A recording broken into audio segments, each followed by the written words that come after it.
Thank you, musicians. What a beautiful way to start. So I want to welcome everybody to a very special, a very different time together. We're going to do some of our usual openings. My name is Reverend Rafe Ellis, and I am honored and privileged to be the senior minister here at Sierra Center for Spiritual Living. And it is also my joy to remind us of who we are and what we're about, and share that with any of our guests who may not know that. We are a radically inclusive, spiritually progressive, supportive community that celebrates the very diversity of creation. We strive to live authentic spiritual lives through a practical application of the teachings of science of mind. We engage in sacred practices that uplift our spirit, deepen our awareness, and ignite our soul's self-expression. We demonstrate active compassion to ourselves, one another, and the world. We experience meaningful contributions through giving generously of our time, talents, and treasures, and we intentionally promote this community and our teachings. For the announcements this morning, we're not going to go through all of those. I just want to make you aware there are printed sheets of the events that are happening for the next week and month, and you're welcome to help yourself with those. But we want to keep this time going inward and inward and inward. I do want to take a moment to express some gratitude. I want to thank Reverend Madeline, Rev Lanny, and Deborah for being an integral part of this service. I want to thank Gary Wade for being on eCam this morning, our live stream service. I want to thank Hillary Dart for being on our PowerPoint. I want to thank our musicians. Thank you, Beth. Thank you, Juanita. Thank you, Jeff. Thank you, Julie. They have a huge role in today, and I tossed some stuff at them that they're not used to, and they've done really, really well receiving it. So thank you for that. I especially want to thank Deborah, not because she's my wife, but because she decided of her own accord to hang out with me on Friday night after the movie and stay late and help me get everything set back up for this morning. And she didn't have to do that. So thank you. And now I want to invite her up for the next portion of our service, which is known as libation.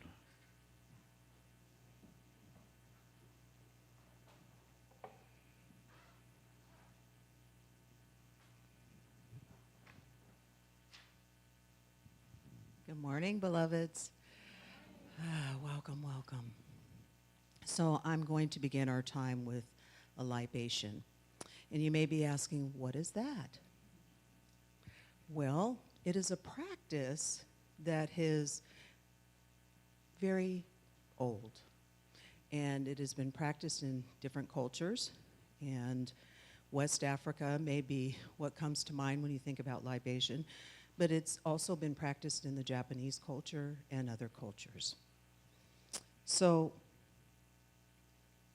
as we begin this time together, let's take a breath together. Just allow yourself to arrive here. And there's 3 parts of this libation that I'm going to do. And the first one is to invite you to remember your ancestors, to remember your lineage, your tribe, your people that you're part of, not only the collective whole that you're a part of in oneness.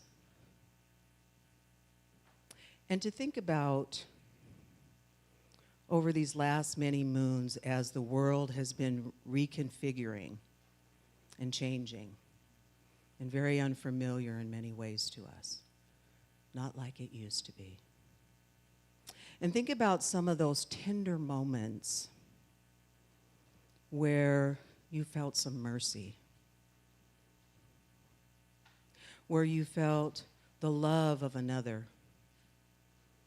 Perhaps it was preparing a meal for you or just shining some love your way when you were so challenged, when you just didn't know, when we all didn't know collectively what was happening. And just to bring to mind some gratitude for those places that were difficult. The loss of a beloved, the loss of some part of the land you were living on, an animal, whatever it might be. And so as we do this together, libation is a pouring of an element. So it could be oil, it could be water, it could be alcohol. And the intention is to bring our awareness, or what is sometimes called calling forth, the energy of this universal intelligence, the divine, whatever holy name works for you, that is sustaining and giving life to all of life. And as you consider that, this is participatory. And when I pour the water in these next couple of pieces, we will say Ashe together. And Ashe in Swahili means it is so, or so it is, as we say. So thinking of those beloveds, thinking of the passage of time that we've all lived through in this new day, this new dawn, this unknown mystery that we're all living in, I say, Ashe, as I pour the water. For every loving, helping hand, for every act of service, for every kind word, for every look of love, I say, Ashe. For every moment of sorrow, for every moment of joy, I say, Ashe.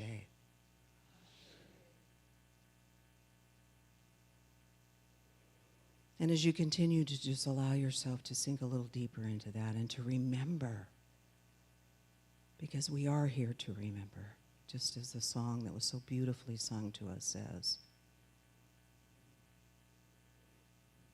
And now I pour this element of water, this water that makes up 90% of our body temple.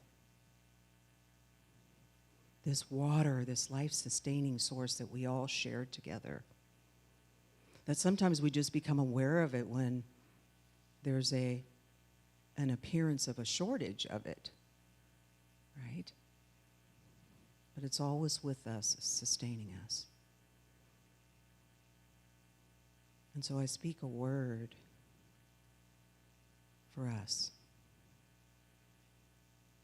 for all that we're navigating and moving through, for all that we are finding peace with, for all that we are not understanding. I say Ashe.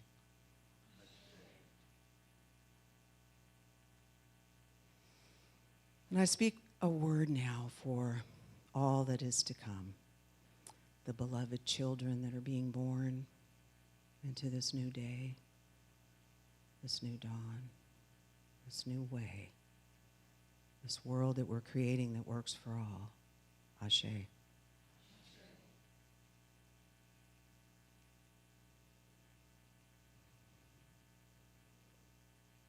And as we begin to close this time with our libation, I just invite you to think of whatever it is for you. Whatever brought you here to this moment in time, this eternal moment on the timeline of eternity that we share together, never to be again, sacred and holy. And I bless the ground we walk on. I give thanks. Ashe.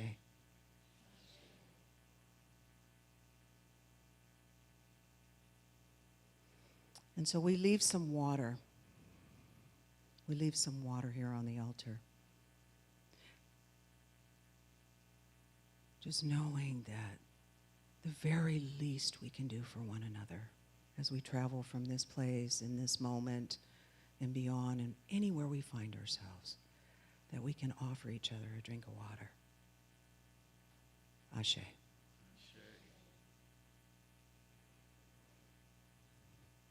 There is another side of grief, where the tears still flow, not as often, where memories bring smiles, not just sadness, where blessings are recognized, not just struggles, where joy and peace are present, not just sorrow, where you are remembered, not just mourned. Blessed be.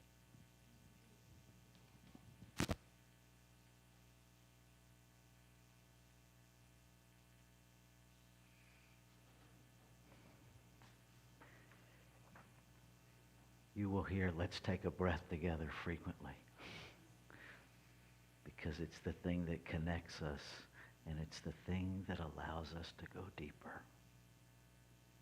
So I'm going to ask Rev Lanny and Deborah to join me on either side. One of the things that we do every Sunday morning is our candle lighting ritual.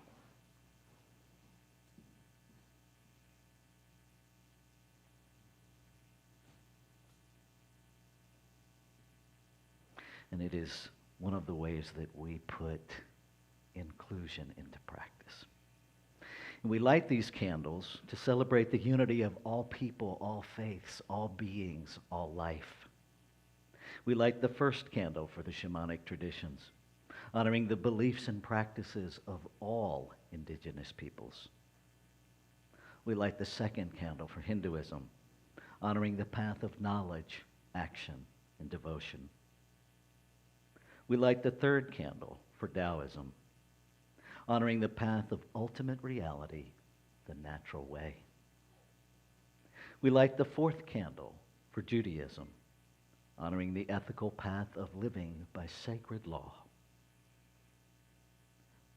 We light the fifth candle for all forms of Buddhism, honoring the middle way and path of compassion.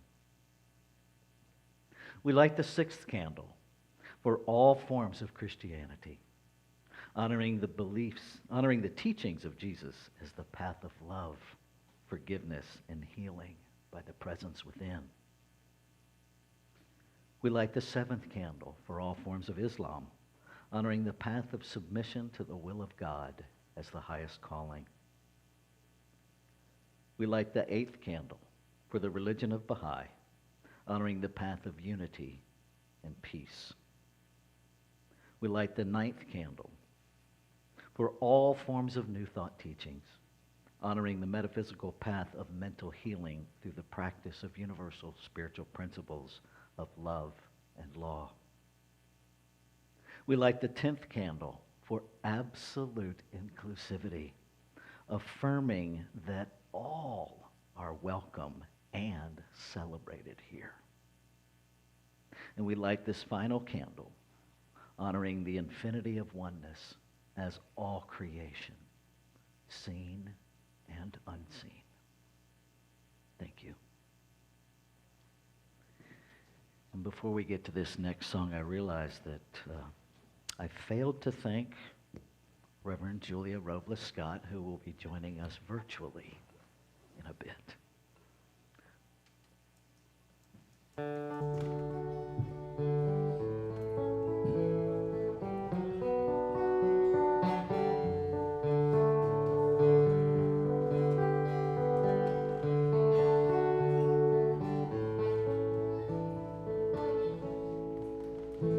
In this moment, in this place, I remember who I am, letting fear and worry fall away from me. I open my eyes and see there is only love.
So normally we would do our time of conscious giving at the end of the service. We are doing it at the beginning of the service so that we can release as much brain activity as possible and just let ourselves continue to go deeper. And so I invite you to join me in saying our prosperity affirmation. I give this gift with love and joy from a consciousness of abundance. Divine love blesses and prospers all that I have, all that I give, and all that I receive. And so it is. Ushers, please receive the gifts.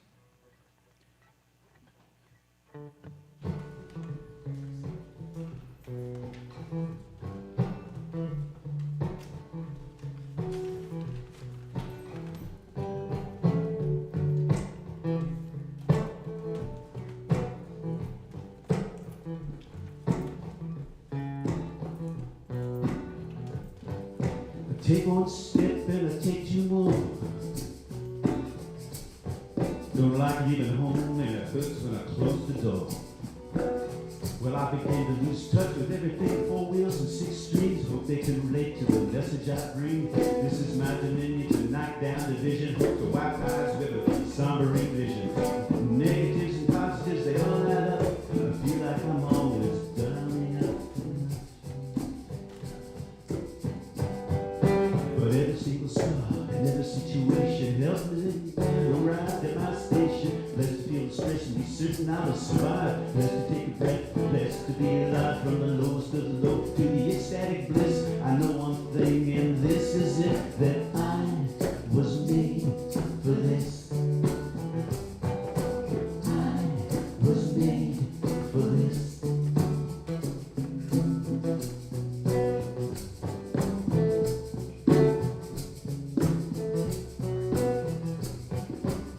Get the message right every night out of sight. Pick up all the message that I took the time to write. Son, don't pay attention and I start to overthink all my words. And then I struggle, then I start to sing. Singing to the song, close my eyes and I float and listen to the music. Yeah, it's poetry in motion, back to reality. Yes, I'm really here, but do they really listen? Do they really hear? One can only hope that this is not all in vain. Oh, when I start to slip, refrain. Single star in every situation helps put me in. I arrived at my station. Blessed to feel blessed and be certain I'll survive. Blessed to take a breath, blessed to be alive. From the lowest of the lows to the ecstatic bliss. I know one thing and this is it, that I was made for this. I was made for this.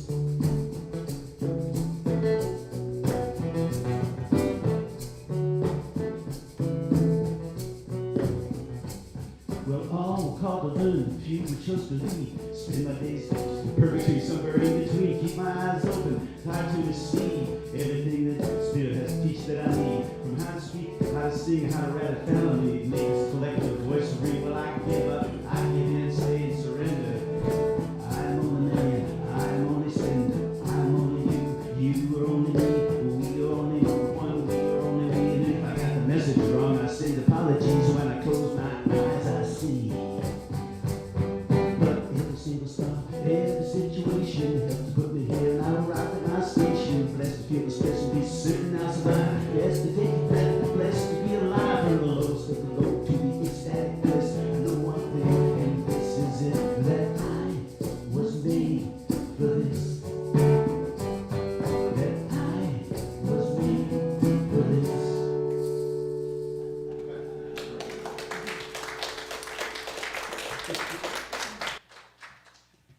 Let's show Jeff some more love, because that was one of the ones I sent him. He's like, what? Well done, my man, well done.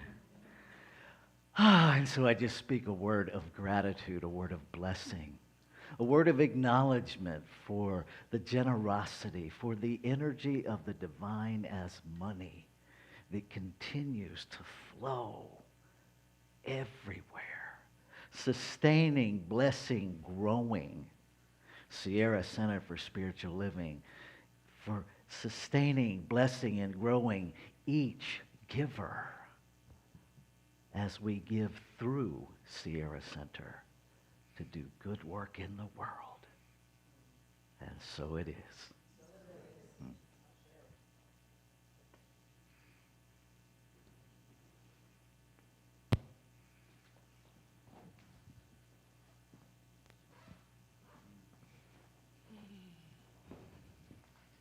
Good morning, everyone. I wish I could see you better. There's lots of you, and I love you. Let's take a deep breath together.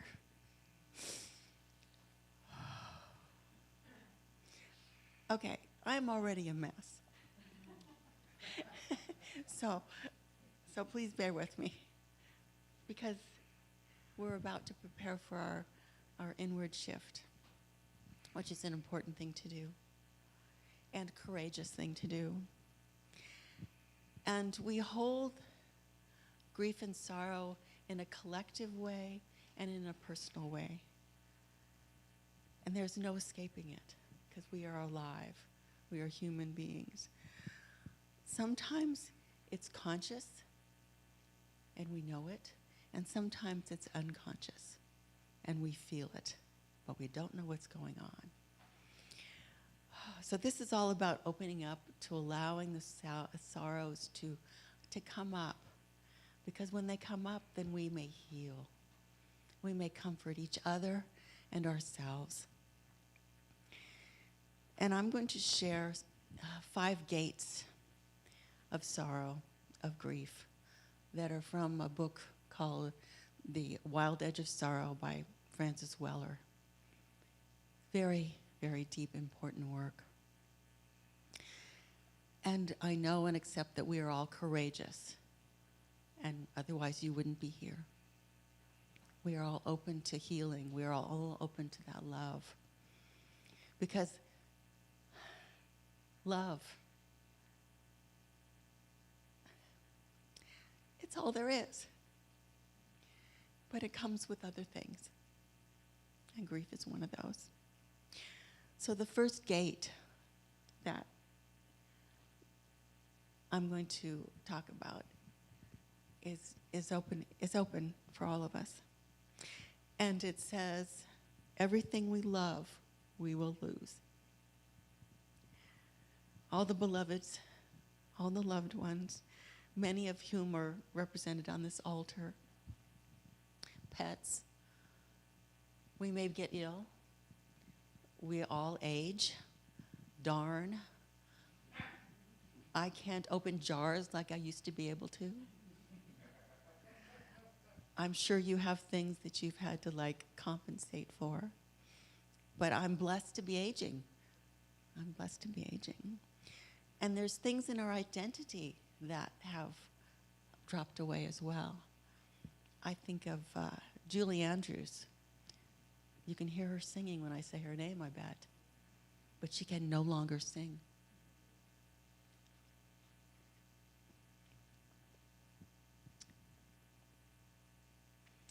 Gate number 2. The places that have not known love. It could be a part of your body that you don't love. It could be shame, or parts of ourselves, or parts of our personality, or the way we are that we don't love. We've cut them off. And it could be a whole portion of your life, an identity that you had.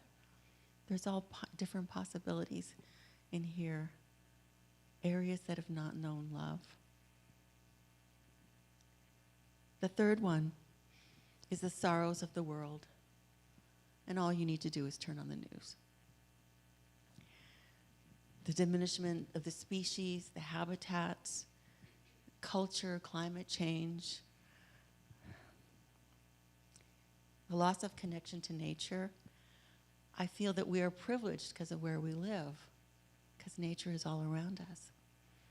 But when I go to the city, I feel grief just driving into the city because I don't feel that nature around me.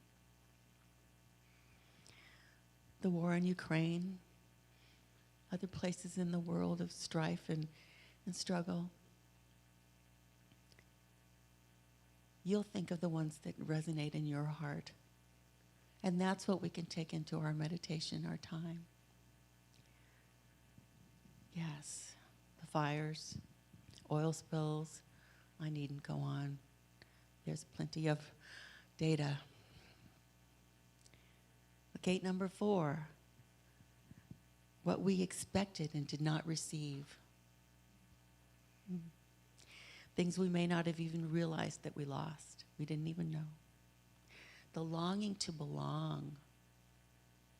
There could be a place in your history there that you wanted to belong and you never felt that in your heart.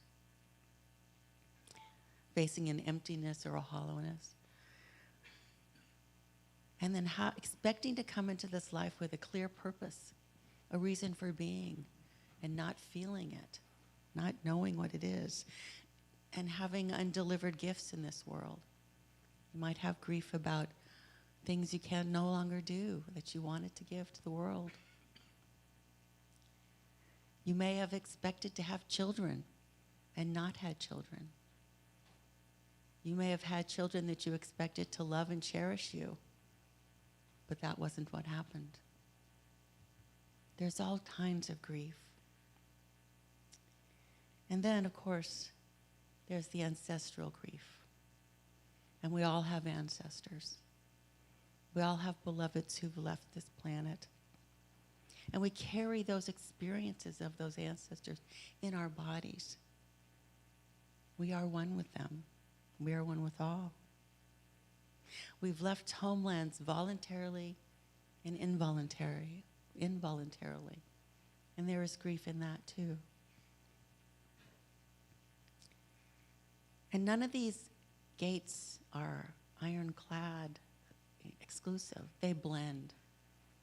So you've got the history of World War I, World War II, the Civil War, Vietnam, all sorts of tragedies and traumas that have happened. And we know them and we carry them.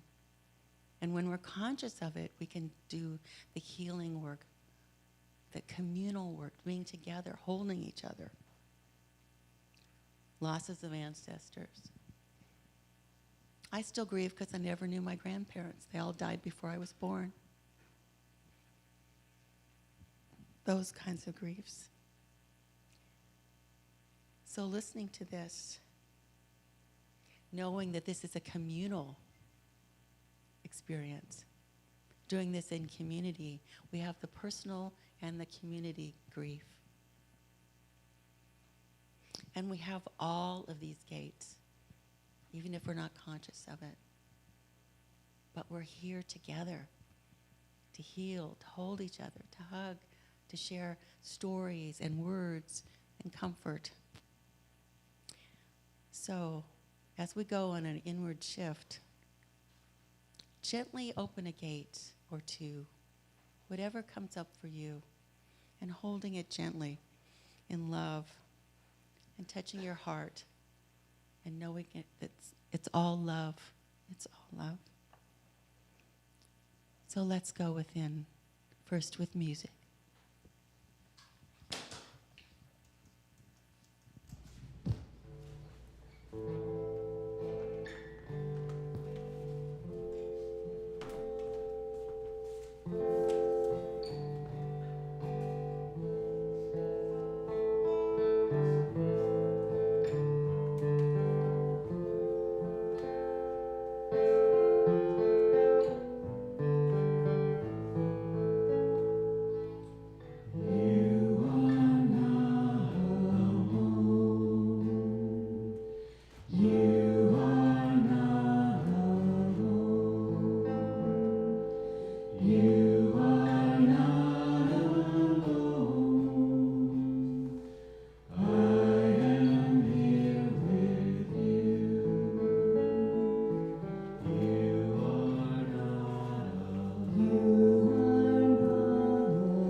Allowing your next breath to be a little bit deeper than the one before.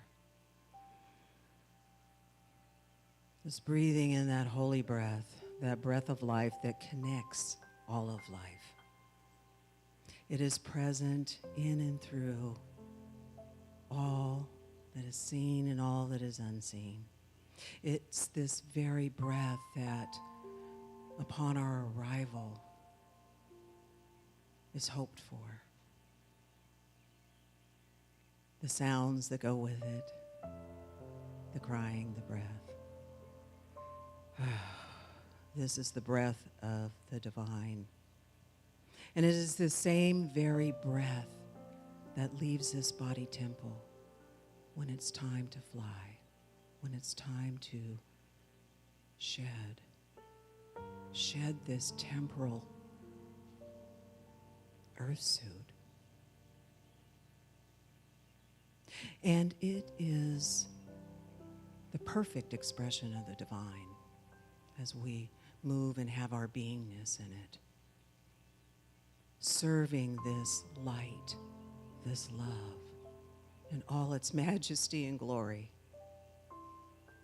for all the world to see, for each one to experience, to just pour it forth, regardless of what the world is telling us, regardless of the circumstance, regardless of appearance.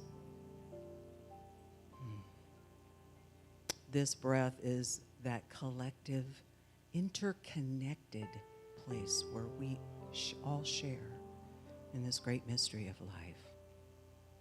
And so it's from this place of truth that I speak a word of joy and peace this morning as we gather together in spiritual community, as we know one another in this reorganized, reconfigured experience.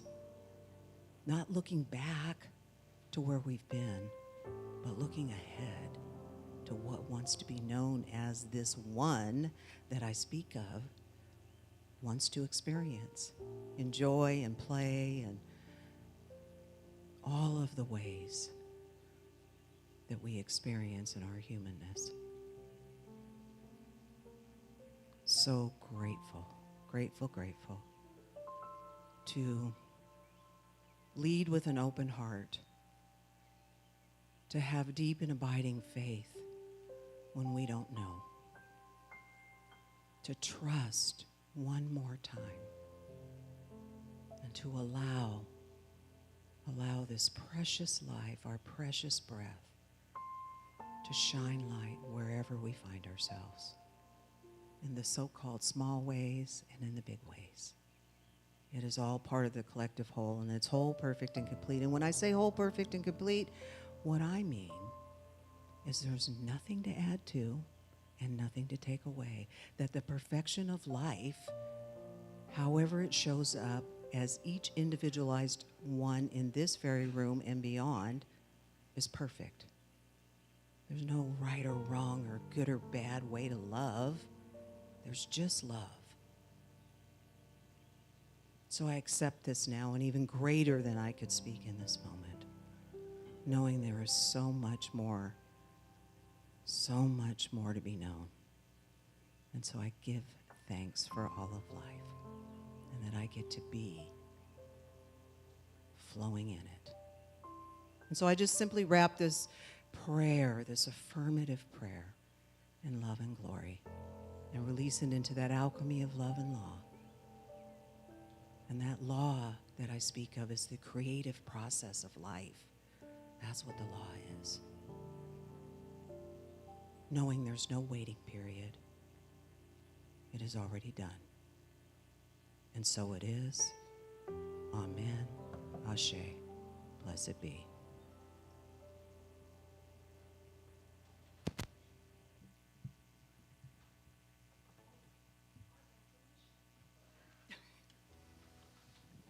I got a little lost in that prayer.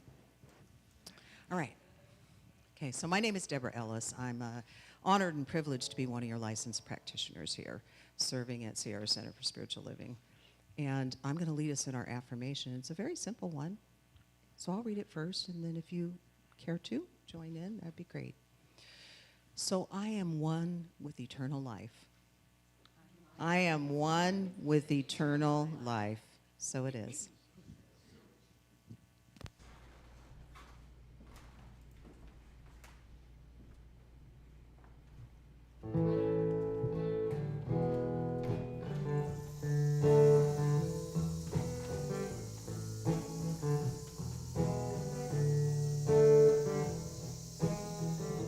Rain, rain, wash away my tears.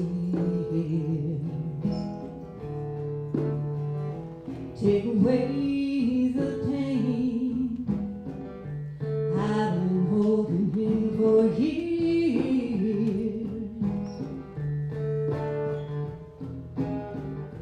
Wind blow, blow away my fears. Whisper till I know this storm will someday clear.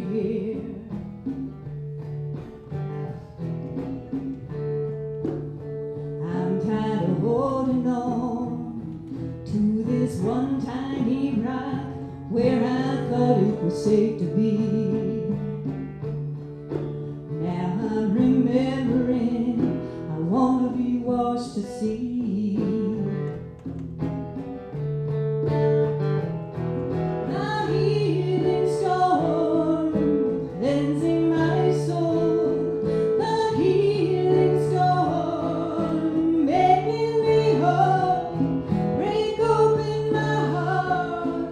The pain is well worn. For I am reborn. The healing storm. Sunshine, shine with all your light. No longer blind. Now my heart will be my guide.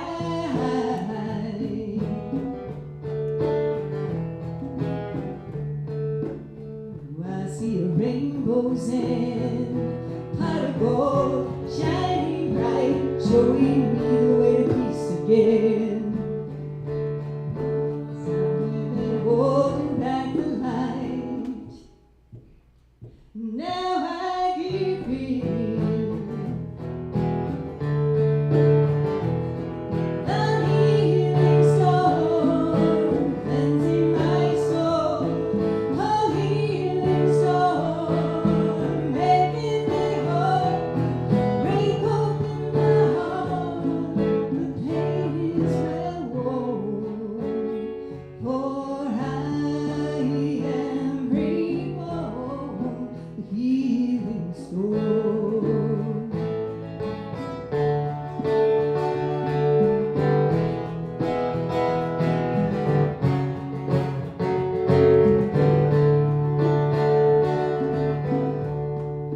I've been holding back the light. Now I give in. So let the healing storm begin. Let the healing storm begin.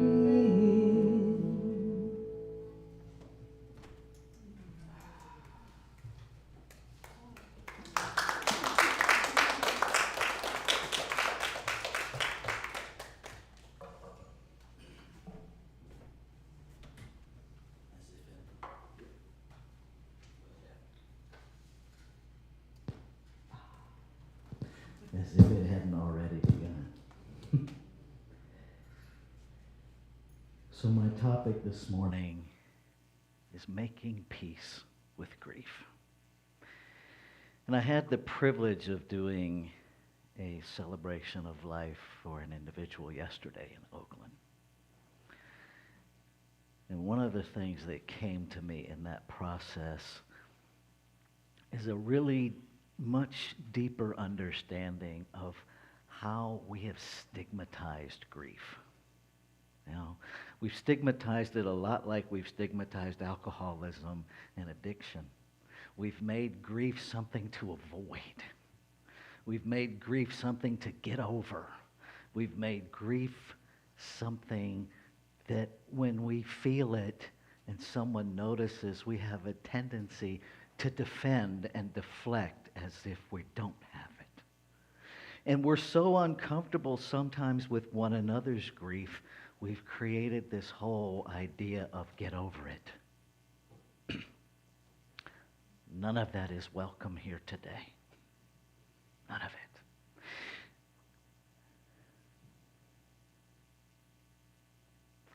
This human being taught me a lot about grief in his death. This is my son. And what he taught me was that he was in one place where I had to call him. Right? I had to use a device to get to him. I had to get in the car and go, or get on an airplane and go, or pick up the phone and call him. Because the mental construct that we work with in this human realm is that he was in one place. And part of this grieving process that is very normal to all of us are those moments where we're missing a loved one. I'm going to move my microphone here in just a minute so I don't blow up the speakers. Where that part of anguish inside of you literally screams out, "Where are you?" Because they've been here. They've been findable. And what Justin taught me in what we teach in Science of Mind, that we're all created out of the unformed. And when we release the container, who we are is returned to the unformed. And so he went from being in one place where I had to find him to being every place where I didn't have to look for him anymore. And sometimes I will sit down to have a cup of coffee and a conversation, and I'll put out 2 cups of coffee. And I'll make one the way he likes it, because I wouldn't drink that dribble. And I have a conversation with him. And I ask what I want to know, and then I listen.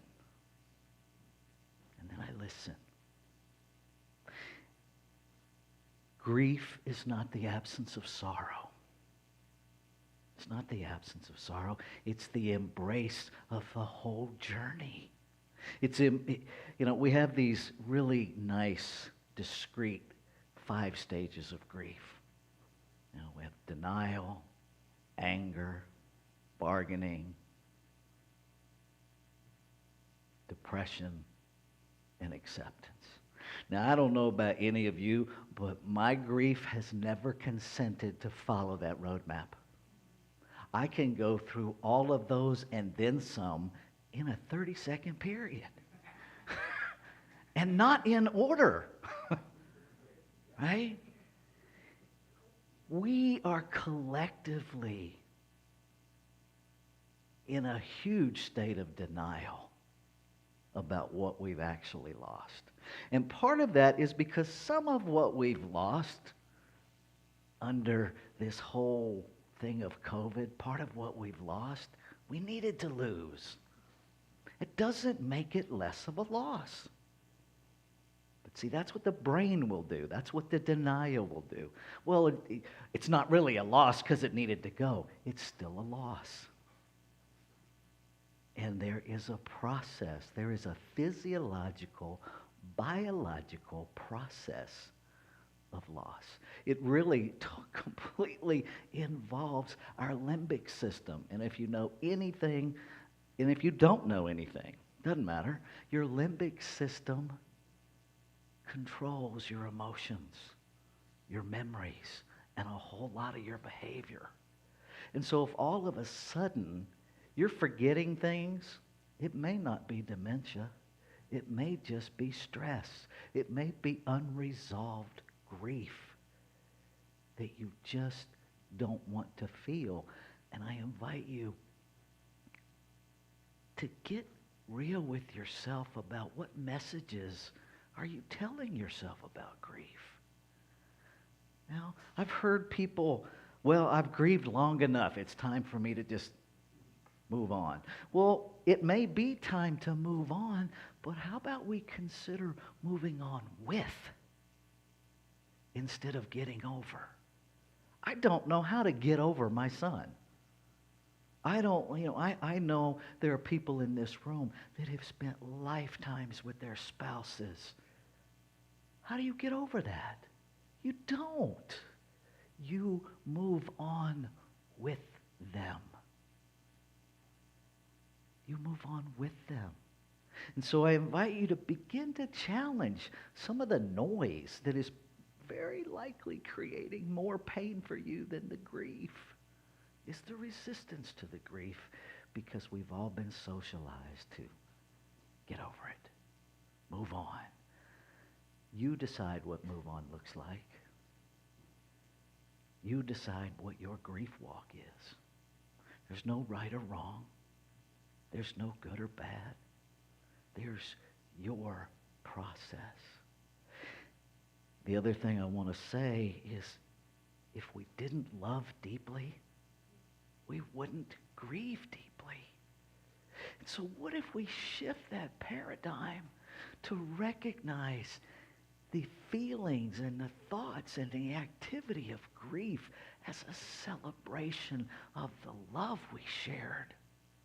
Whether it's with a human being, a job, a home, an idea. See, many of us have no recognition of the grief that happens when deeply held ideas that we don't even know where they came from get challenged. And most of us experience our identity being threatened because it's such a deep cognitive dissonance. Generational stuff that begins to shift, and we begin to have a new thought. It creates grief. And if we aren't aware of what's happening, it just gets compressed and compressed and compressed. And you remember those experiments we did as a kid? We had the baking soda, and you dump a little bit of vinegar in there, and it foams up and builds up pressure, and then pops the cork off the bottle. That's what's happening in humanity right now. It's all stuffed in. And we keep adding to it and adding to it and adding to it. And then the corks start to blow. Domestic violence right now is off the charts. Off the charts. Because our ability to move about the planet and get some relief from one another got restricted. There's a sense of loss that gets unrecognized. Our idea of society on March 20th, 2020, boom. And our tendency to hold on to that idea that it's going to come back, that is the first stage of grief denial. It's gone. It's gone. And that's okay that it's gone. Truth be told, what's happening right here, now this moment's gone. And we're in a new moment. Never to be repeated. Every moment is new. And so on some level, we're kind of always in a continuous state of grief, a continuous state of loss, because every new comes with a loss. And what if we just normalized it? What if we normalized loss and new as just as necessary as inhalation and exhalation? What if we did that? What if we celebrated the whole cycle the same way we celebrate our breath? Because I can't breathe in eventually I'm going to breathe out. You can't do one or the other. If you think you can, try it. Let me know how it goes. Okay. I want to make space because we have a community altar up here, and we have lots of really beautiful stuff and people on it. Some of who I know, some of who I don't. And I know there's more than people. There are pets, there are jobs, there are homes, there are businesses that have been lost. Businesses that, many of us wanted to frequent. Now we can't frequent that. That's a loss. Right? And so I want to make space for anyone who would like to speak one or two sentences, and I'm one or two sentences, I'm really asking you to hold to that because there's quite a few of you here, and I'm Pentecostal, born and raised. I'm good with staying until 5 o'clock, but some people might not be. So I'm going to ask us to limit it to one or two sentences and just speak whatever is alive in you to speak about someone else, about yourself, about grief, about gratitude, whatever you want to share. And I'm going to ask one of my beautiful ecclesiastical team. Well, if you would, so that the live stream folks can hear you as well, that would be great. Yeah, Let me know when the volume is. you're good. I'm good. Yeah. Lost my wife a year and a half ago, January 5th, day before the insurrection. I lost my wife, then I almost lost my country. All in the span of 2 days. Life can happen to you pretty quick. I've fought abandonment all my life. Mom abandoned me. My father abandoned me when he married my stepmother. My sister, God bless her, is probably the only person who's never abandoned me. In many senses of the word. I have overcome many things on my spiritual journey. I enjoy the fact that you encapsulate all spiritual beings. Thank you. Thank you. God bless. Who else?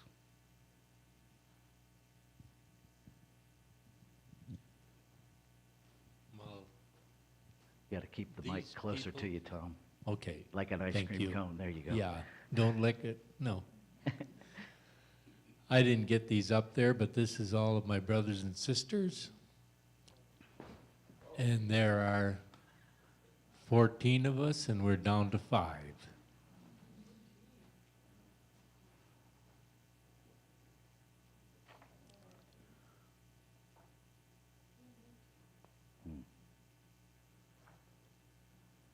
So it's been a long journey, and the oldest now is going on 90, and so I'm going on 86.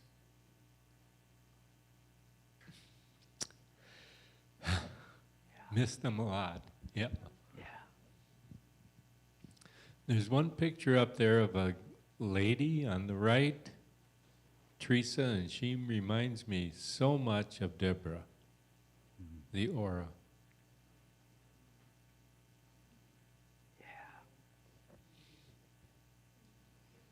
Thank you, Tom. I'm missing my very best friend, Pat Barentine.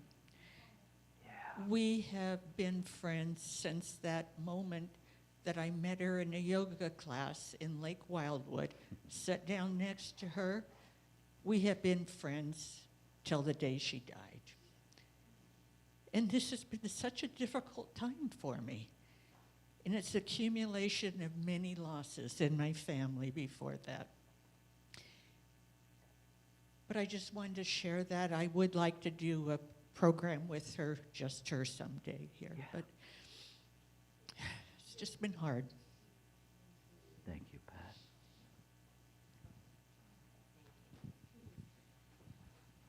Somebody warned, don't turn her on. We don't know where the off button is. So I could talk forever. I just turned 84. I thought I was the oldest one in the room. Thanks, Tom.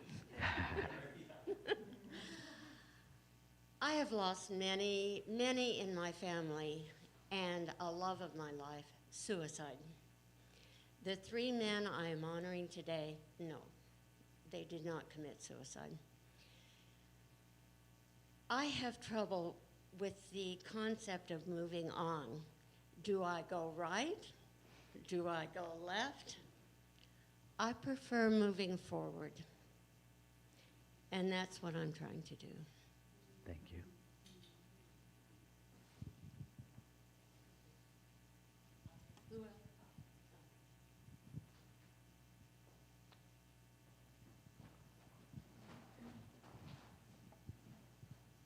Hi, I'm Don. I've been with you on some occasions as John Muir and maybe as Don Baldwin. Here are a couple of pictures. One of my wife, Peggy.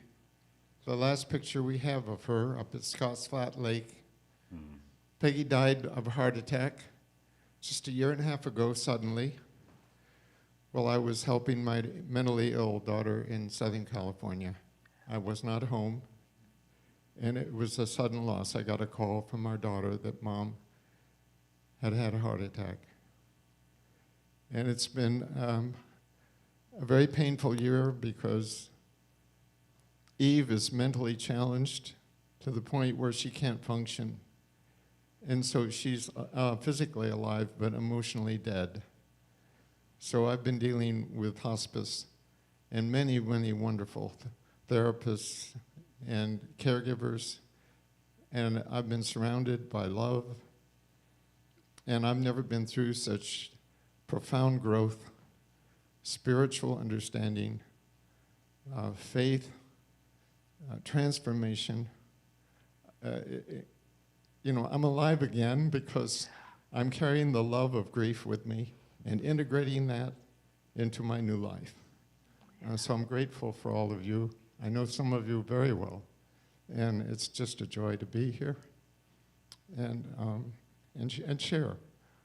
Eve, my daughter, and Peggy. Thank you, Don. Who else?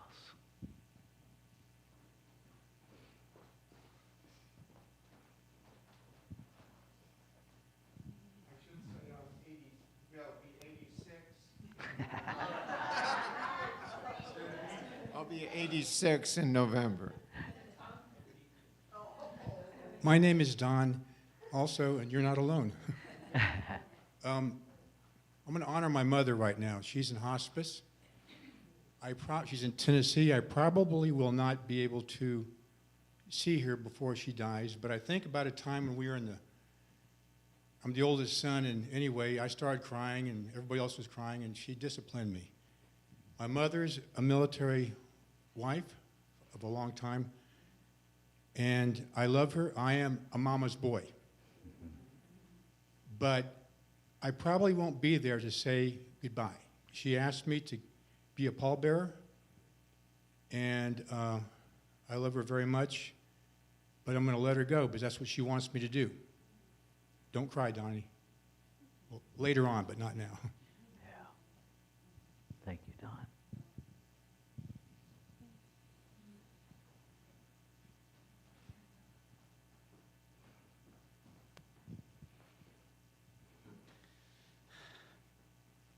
We got you.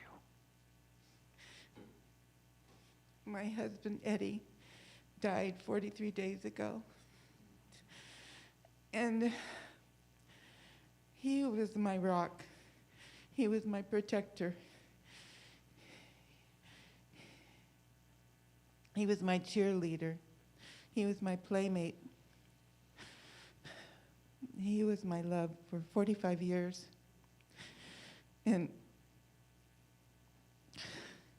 since he died, I just love him more. I appreciate him more. I see more and more what an awesome person he was, what an awesome person he is.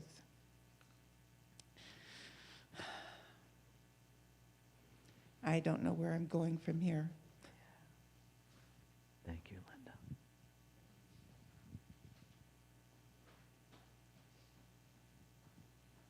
Anybody else?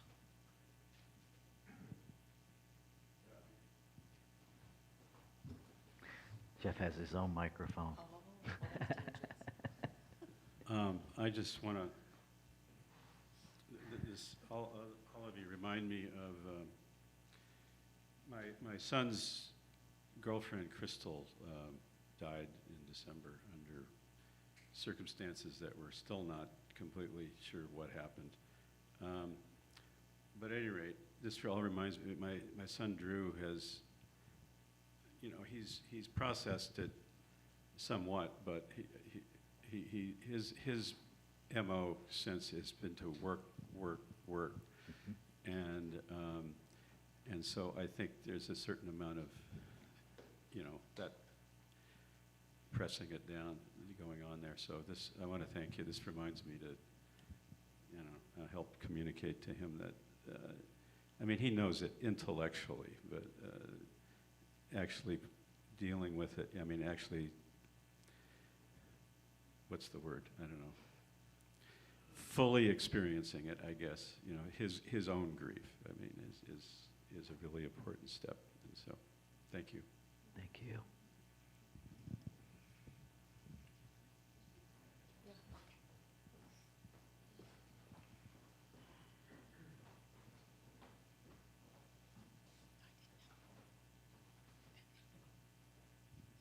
Thank you.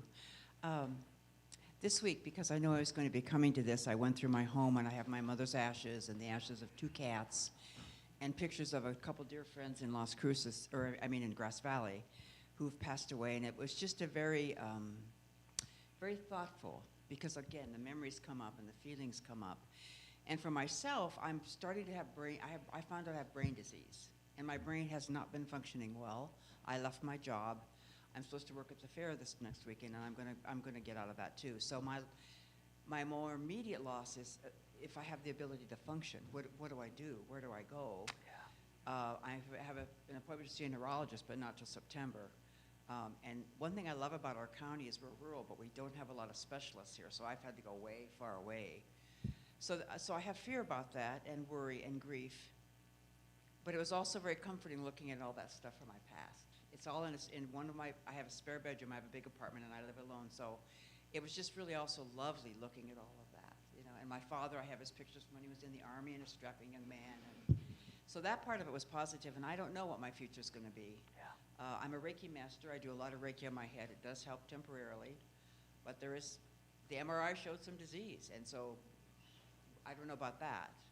But that's my next challenge, is to find out what can be done. How am I going to live? But I did appreciate this thing this week, knowing this was coming up, just looking back at all that stuff with my family and friends. It's all in a room, it's all arranged, it's just my place to go. Yeah. And my mother died in my house. I was her caregiver the last year of her life, but it was a very precious year. Yeah. Don't ever lose, some people don't want to be around that, but it's the best thing. If you have someone you love and you can help take care of them, it's the best thing. Thank you.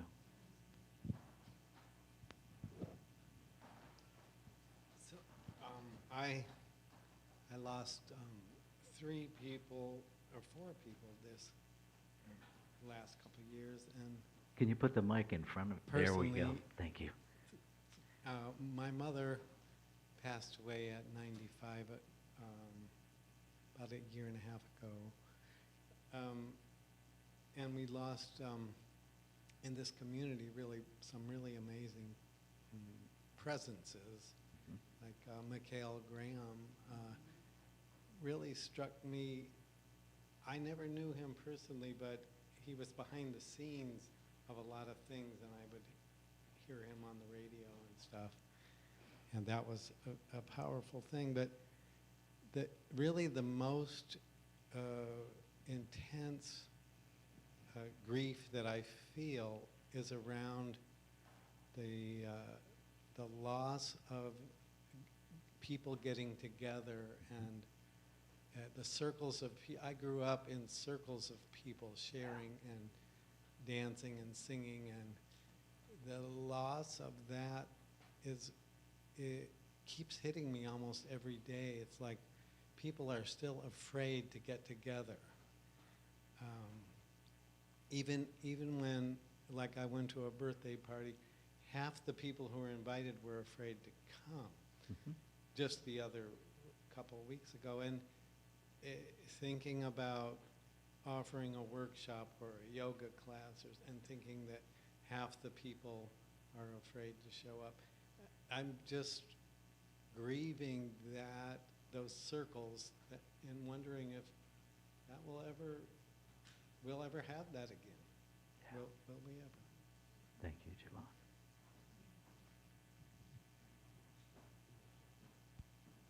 Who else?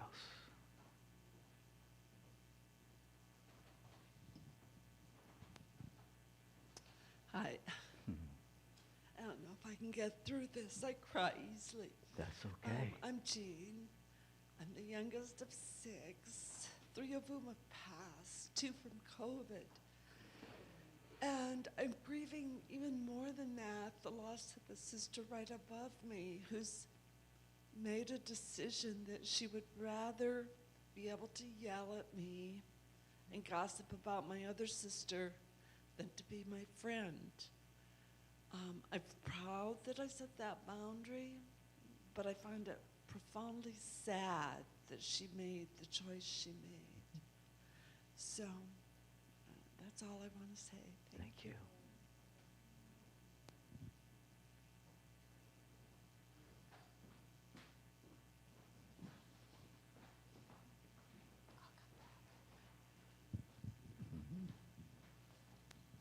My mother passed away on the 4th of July. She would have been 97 in September. And it's also, this week is also the anniversary of my father's passing. And they passed in very different ways. He had a heart attack when he was 42, and there was no warning or closure. And I was very young. And that grief is just is such part of me and my formation. But my mother I had for many years, and I was with her when she passed, and it was a long process, and it's just a much easier loss to digest with all that preparation. And so, this week I am very much in remembrance of my parents, and with my mother, it just seemed, we don't get to, we all lose our parents if we're lucky, and we don't go first, and but our parents are in our DNA, and I really appreciated what you said, Rev Rafe, about, they're just very much a part of us, and keeping that in my heart. Thank you, Judy. Who else?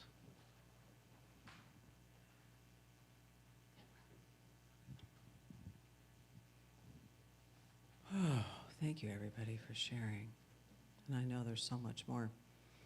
I brought a picture of my dad for the altar, and my dad passed away in July 2019, and then COVID happened not too long after that, and my father had Alzheimer's, and it was really challenging to watch him progressively lose his memory.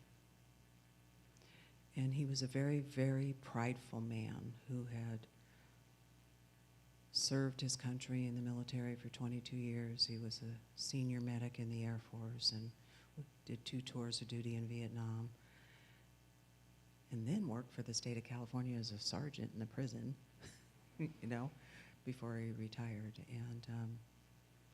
And so there was this whole expectation of the kind of life he was going to have. But he's on me right now because him and I used to butt heads a lot. He had a plan for my life, right? Who I was going to marry, what was going to happen, and all that. But But then at the end, you know, I always wondered, because of all his war duty, if he was going to be aggressive or how he was going to be, and he just actually softened. You know, he really softened. And we had a lot of loving connection together, and I was so grateful during the first part of COVID. It's like, Dad, I'm so glad you're not here for this. It would have confused you so much, because he was very social. And so I'm just speaking your world, your name. It's in the African tradition. It's speak their name and their essence and their vibration is there. Like, you know, this is not all there is. Nobody's really gone, just from view, just from our immediate view, right? So, Charles Thompson, blessed be. Blessed be. Thank you, Deborah. So, one of the things I want to invite us to embrace are the words of the late Bishop John Shelby Spong, because language is a funny thing, right? It has the meaning that we assign to each word in it. And religion is a funny thing, because many of us simply absorb what we were taught without examination. And it's interesting, it's always been a little bit interesting to me that we have multiple religions all claiming to have the truth, which kind of like mathematically can't work, right? And I think we do the same thing with concepts. So billions of people all thinking there's one way to grieve. There's one way to do something. This is what Bishop Spong says. True religion, you can fill in the word belief for that. Well, now my phone is going to be cranky. Come back here. True religion, true belief, is not about possessing the truth. No religion, no belief does that. It is rather an invitation into a journey that leads one toward the mystery of God, of life. And so perhaps all of these experiences, the good, the bad, the ugly, the front seat of the roller coaster, the middle seat of the roller coaster, the back seat of the roller coaster, it's all perfectly designed by you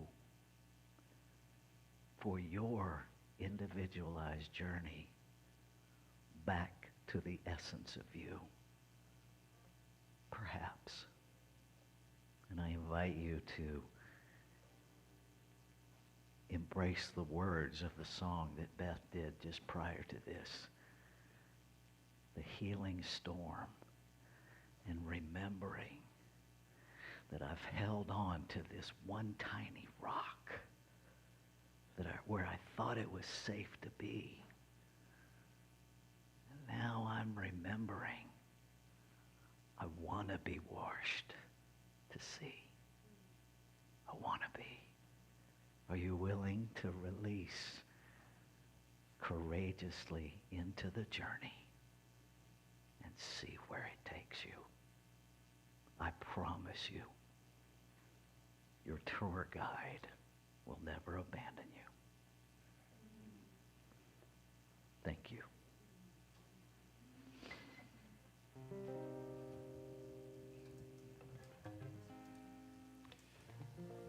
This chant has two parts. There's one line, I am remembering who I am, which we'll sing 4 times.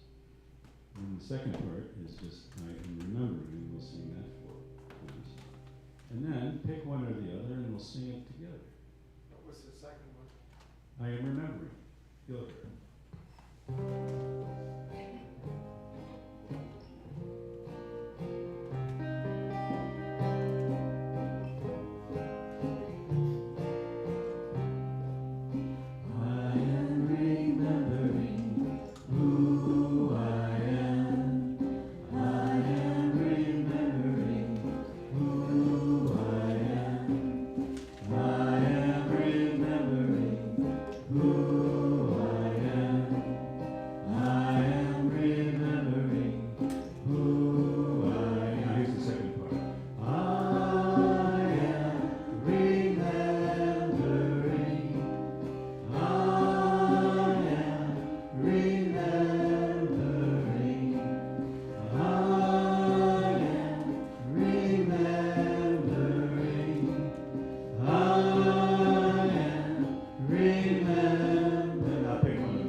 Hello, dear ones. Rev Julia here. Even though I'm not with you physically, I'm with you in spirit during this time of remembering and honoring all that we have experienced as loss over the last couple of years. And so I was feeling moved to share this Mary Oliver poem. And the title is In Blackwater Woods. Look, the trees are turning their own bodies into pillars of light, are giving off the rich fragrance of cinnamon and fulfillment. The long tapers of cattails are bursting and floating away over the blue shoulders of the ponds. And every pond, no matter what its name is nameless now. Every year, everything I have ever learned in my lifetime leads back to this. The fires and the black river of loss, whose other side is salvation, whose meaning none of us will ever know. To live in this world, you must be able to do three things. To love what is mortal, to hold it against your bones, knowing your own life depends on it. And when the time comes, to let it go, to let it go.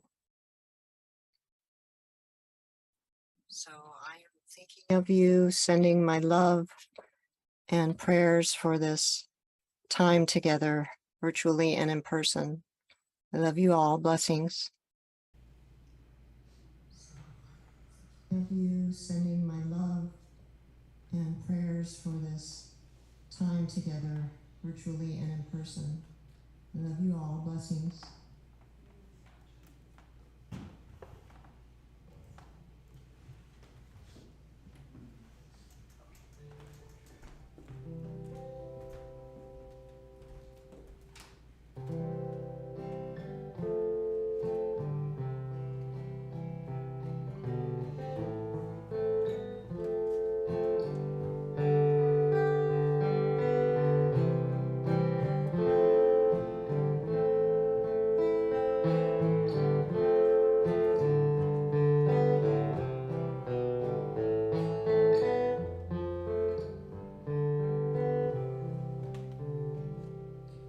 There is only one of us.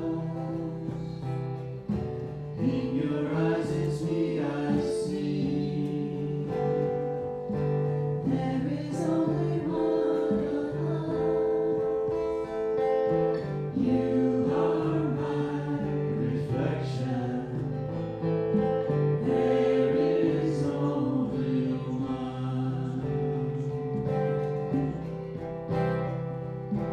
There is only one of us. In your eyes it's me I see. There is only one of us. You are my reflection.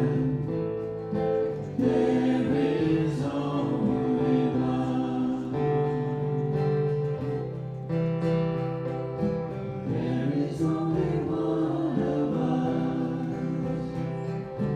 In your eyes it's me I see.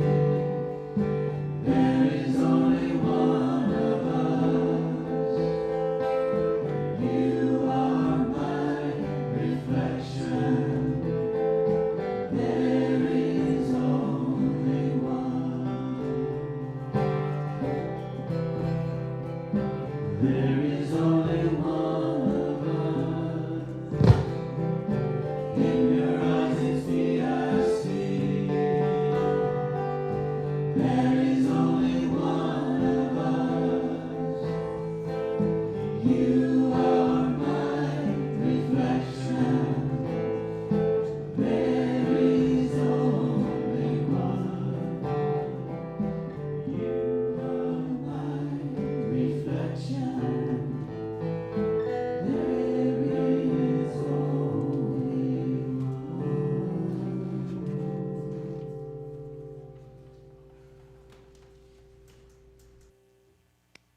you.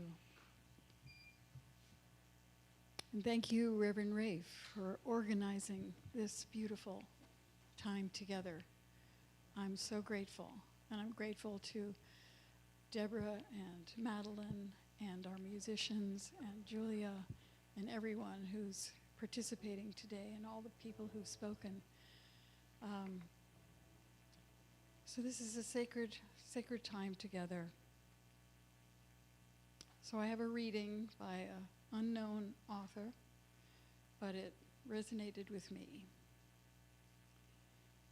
To honor you, I get up every day, take a breath, and start another day without you in it. To honor you, I laugh and love with those who knew your smile and the way your eyes twinkled with mischief and secret knowledge. To honor you, I take the time to appreciate everyone I love. I now know there is no guarantee of days or hours spent in their presence. I listen to music you would have liked and sing at the top of my lungs with the windows rolled down. To honor you, I take chances, say what I feel, hold nothing back, risk making a fool of myself, dance every dance.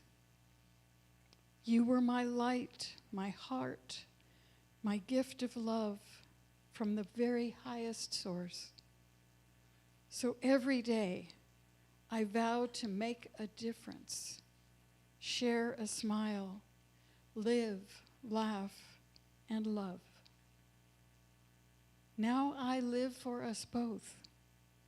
So all I do to honor you.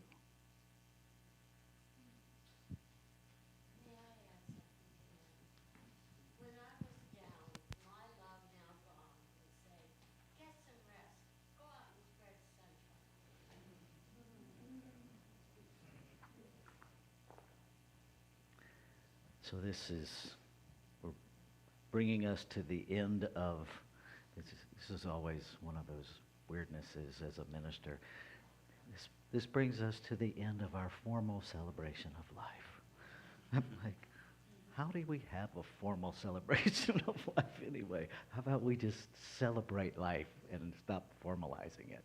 How about that? But every service does have an ending, and we are very close to there. I want to remind folks that we have invited people to stay for a potluck afterwards, and so folks will be setting up whatever was brung. That's Southern for what you brought. I invite you to stay, whether you brung something or not. I invite you to stay and fellowship and just hang out with one another. We have a gift for you. I'm going to ask Rev Madeline, Rev Lanny, and Deborah, our practitioner, to join me and divvy those up. As we sing a final song, they're going to hand those out to you. Before we get to the song, I'm going to do a closing prayer. And I want to say something about this song that we're closing with. I want you, as much as you can, to hear this as the divine singing to you, as the infinite loving itself as you. And so first, I invite you, whatever faith tradition you hold, to join me silently as I close us out with an affirmative prayer. Know with me that there is only one infinite, ever-present allness, one infinite energy, one loving being that creates out of itself, by itself, to expand itself, to expand its experience of itself, to revel in its creation as each and every element of it. And knowing that there is this one, knowing that there is only one, I know that I must be it. And I know that what is true of me is true of all life.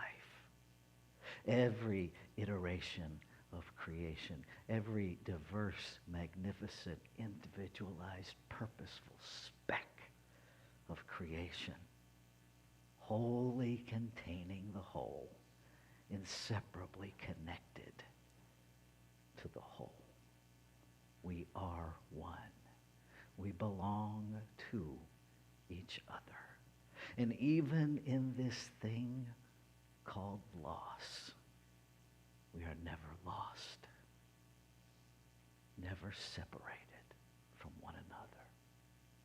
I give thanks for the preciousness of memory, of experience, and I celebrate the deepest grief as the deepest love. Holy, holy, holy. And I invite you to join me as we simply surrender into the infinite as we say together, and so it is.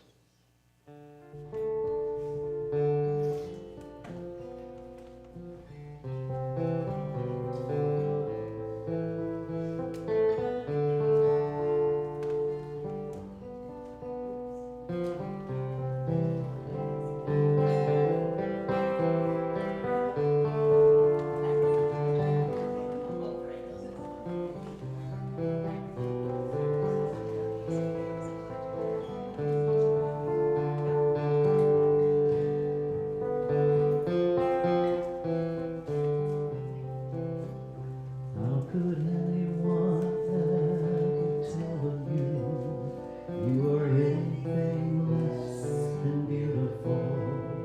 How could anyone ever tell you you are less than gold? How could anyone fail to notice that your loving is a miracle? How deeply you're connected to my soul.